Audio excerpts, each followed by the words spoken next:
mësimi I jetës së pejgamberit alayhi salatu wasalam është realisht mësim për fen tonë. Nuk ki mundësi me mësu fen tonë, nuk ki mundësi me shpëtu nga lejthitjet, devijimet, nuk ki mundësi me shpëtu nga kurthat e shejtanit, nëse nuk e njeh Muhammedin alayhi salatu wasalam.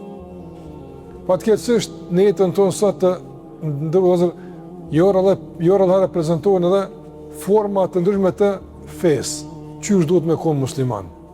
Dhe anashkalohet tërësisht dhe fatkeqësisht pejgamberi alayhi salatu wasalam. Njerëz duhet me mësu fen pa pejgamberin alayhi salatu wasalam, pa hadithe, pa sunet.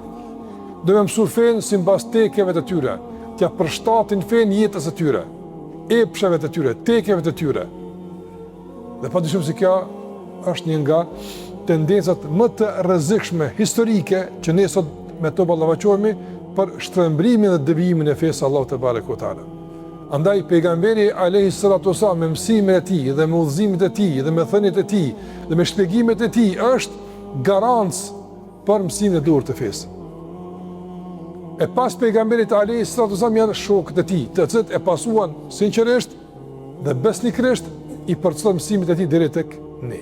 Prandaj të ndërruar vëllezër, ai që dën besim të pastër, ai që dën adhurim të drejtë, ai që dën sjellje dhe edukat të kompletuar dhe si duhet, e ka të domosdoshme që ta bën tërë këtë përmes Muhamedit alayhi salatu wasallam.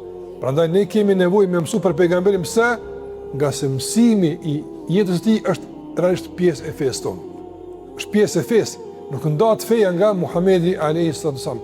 Islami nuk mund të ndahet nga jeta e dërguarit alayhi salatu wasallam. Prandaj sa më tepër e njohim pejgamberin, më tepër e njohim fen. Sa më mirë e njohim pejgamberin, më mirë dhe më sigurt e njohim edhe fen tonë në përgjithësi.